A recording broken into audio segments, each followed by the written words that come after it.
آج جو گفتگو کی اس میں انہوں نے کیا کہا؟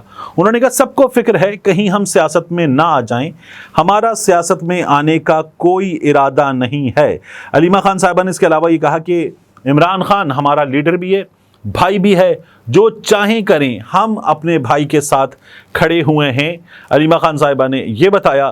اس کے بعد انہوں نے کہا کہ یہ لوگ جب جلسہ ملتوی کرنا ہوتا ہے پاؤں پڑ جاتے ہیں۔ علیمہ خان صاحبہ نے کہا کہ یہ لوگ جب جلسہ ملتوی کرنا ہوتا ہے پاؤں پڑ جاتے ہیں، اور جو میرے بارے میں بات کی جا رہی کہ میں سیاست میں آنا چاہتی ہوں، ایسا کچھ بھی نہیں ہے، مجھے سیاست میں آنے کا کوئی شوق نہیں ہے۔ اب علیمہ خان صاحبہ خود اپنی پارٹی پر، اپنی پارٹی کے لوگوں پر بڑی کڑی تنقید کرتی ہیں۔ وہ کہتی ہیں کہ عمران خان کا ویٹ مت کریں کہ وہ آپ کو جیل سے کال دے گا کہ نکلو، جلسہ کرو، احتجاج کرو، لوگوں کو نکالو۔ عمران خان کبھی بھی لوگوں پر یہ مشکل نہیں ڈالے گا، یہ فیصلہ آپ کو کرنا ہے۔ آپ جو حکومت میں بیٹھے ہیں، آپ جو قومی اسمبلی میں بیٹھے ہیں، آپ جو صوبائی اسمبلی میں بیٹھے ہیں، آپ جو اپنی ممبرشپ انجوائے کر رہے ہیں، آپ جو اپنا پروٹوکول انجوائے کر رہے ہیں، یہ فیصلہ آپ کے کرنے کا ہے۔ تو یہ فیصلہ آپ کو کرنا ہے کہ اپنے لیڈر کو نکالنے کے لیے آپ کی اسٹریٹجی کیا ہوگی، لوگوں کو نکالنے کے لیے آپ کی اسٹریٹجی کیا ہوگی۔ لیکن جو آپ کہہ رہے ہیں اس کے ذریعے عمران خان باہر نہیں نکلے گا اور عمران خان خود کال نہیں دے گا۔ علیمہ خان صاحبہ نے یہ بات کی ہے۔ اس کے بعد عمران خان صاحب نے جو ایک بار پھر D G I S I general Nadeem Anjum اور army chief general Asim Munir صاحب کے حوالے سے بات کی، تو وہ میں آپ کے سامنے رکھ دیتا ہوں۔ وہ یہ کہتے ہیں کہ صرف بھیڑ بکریاں ڈنڈوں سے کنٹرول ہوتی ہیں، انسان نہیں۔ ملک کو مضبوط ادارے کی ضرورت ہے، یہ جو کر رہے ہیں یہ خودکشی ہے۔ 190 ملین پاؤنڈ کی اس کی سماعت تھی۔ عمران خان صاحب نے کہا کہ میرا اسٹیبلشمنٹ سے کوئی رابطہ نہیں ہے، اسٹیبلشمنٹ سے جب بھی بات ہوگی ملک کے لیے ہوگی، قانون کے لیے ہوگی۔ پاکستانی فوج سے پیار کرتے ہیں کیونکہ فوج ہماری حفاظت کے لیے سرحد پہ کھڑی ہمیں ڈیفینڈ کرتی ہے۔ عمران خان صاحب نے کہا جس کمرے میں مجھے رکھا گیا ہے وہ اون بن جاتا ہے، اس کے باوجود مجھے کوئی ریلیف نہیں چاہیے۔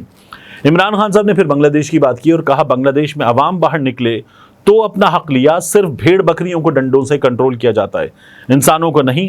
اپیل ہے، فوج سب کی ہے، ملک کو مضبوط ادارے کی ضرورت ہے، یہ جو کر رہے ہیں یہ خودکشی ہے۔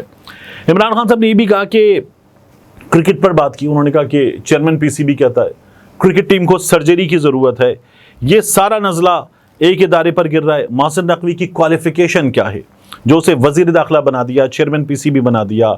یہ 2008 کا نیب زدہ ہے محسن نقوی۔ عمران خان صاحب نے یہ بات کی اور عمران خان صاحب نے کہا کہ چوتھی بار میرا اسٹاف تبدیل کیا گیا، ابھی پھر تبدیلیاں ہوئی ہیں۔ عمران خان صاحب کی سیکیورٹی والے، عمران خان صاحب کا کھانا چیک کرنے والے، یہ پولیس آفیسرز پھر چینج ہو گئے۔ تو عمران خان صاحب نے کہا کہ اگر مجھے کچھ ہوا تو اس کی ذمہ داری ہوگی جنرل ندیم انجم پہ اور جنرل عاصم منیر صاحب پہ۔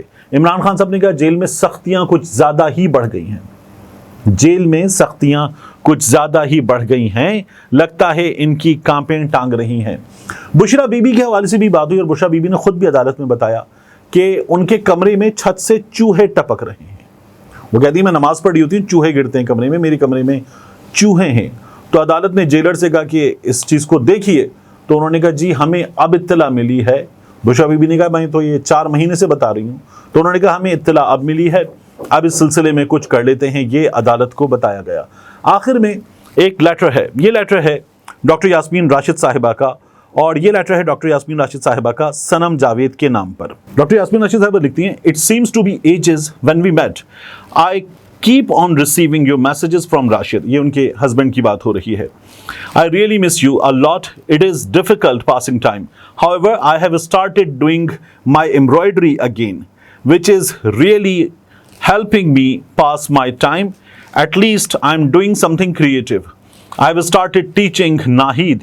She knows her ABC, Alif Be Pe and numbers. She has learned tables up to 10 and is doing plus and minus sums. So that is another task which I think will be productive. At the moment, the whole situation seems stagnant. May Allah help us all. تو doctor Yasmin Rashid صاحبہ جو ہیں وہ cancer patient ہیں، وہ 72 برس کی ہیں، وہ جیل میں ہیں اور کئی بار جیل سے نکل کر ہاسپٹل گئی ہیں جب ان کی طبیعت بگڑی ہے، جب ان کی سانس اکھڑی ہے۔ لیکن اس کے باوجود ڈاکٹر یاسمین راشد صاحبہ بڑی ہمت کے ساتھ جیل کاٹ رہی ہیں، اور یہ ہمت ہم نے اپنے مرد سیاستدانوں میں، بڑے بڑے ناموں میں نہیں دیکھی ہے۔ جو ہم یاسمین راشد صاحبہ میں دیکھ رہے ہیں. جب وہ عدالت آتی ہیں، جب وہ عدالت سے جاتی ہیں تو انہیں پولیس کی گاڑی میں کسی ڈالے میں بٹھایا جائے، یا ڈاکٹر یاسمین راشد صاحبہ جو ایک بہت متمول خاندان سے ہیں، انہیں کسی چھوٹی سی گاڑی میں بڑی مشکل صورتحال میں بٹھایا جائے، ان کے چہرے پر ایک بڑی سی مسکراہٹ ہوتی ہے اور ان کے ہاتھ وکٹری کا نشان بناتے ہیں. ملتے ہیں انشاءاللہ آپ سے اگلی ویڈیو میں. السلام علیکم. میری ویڈیو جاری ہے مگر میں درمیان میں اس لیے آن ٹپکا ہوں کہ آپ کو بتانا ہے.